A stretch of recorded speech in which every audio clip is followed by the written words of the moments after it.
vous êtes penseur, vous scrutez tout ce qui est caché dans les Écritures. D'ailleurs, une fois nous vous avons posé la question pour savoir d'où est-ce que vous puisez votre source d'inspiration.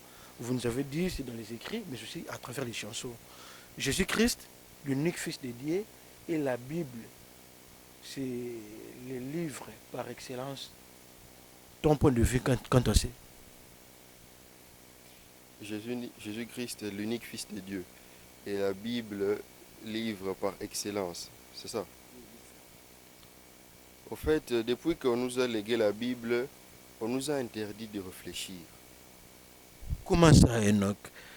On nous a légué la Bible, mais on nous a interdit de réfléchir comment? Donc, vous voulez prétendre que les gens qui lisent la Bible ne réfléchissent pas assez, mais ne réfléchissent pas du tout. En fait, on vous demande de croire. Quand il y a la Bible, on ne vous dit pas de tergiverser quant à un sujet. On vous demande simplement de croire.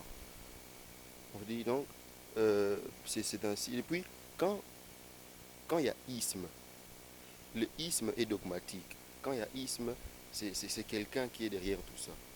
C'était juste à titre de rappel. Mais je disais, depuis qu'on nous a légué la Bible, on nous a interdit de réfléchir.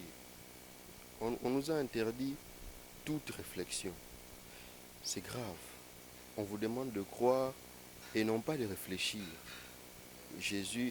Dieu a dit tel dans la Bible dit tel, tel, ne réfléchissez pas. Errez le pauvre car le royaume des cieux nous appartient. Ne réfléchissez pas. Il est difficile à un pauvre d'entrer dans le royaume des cieux, comme il est difficile à un riche plutôt d'entrer dans le royaume des cieux, comme il est difficile à un chameau de passer par les trous d'une aiguille, par le chat d'une aiguille. On vous demande de croire, d'appliquer cela. On ne vous demande pas de cogiter. Et Enoch s'inscrit en faux par rapport à cette façon de faire les choses. En tout cas, moi,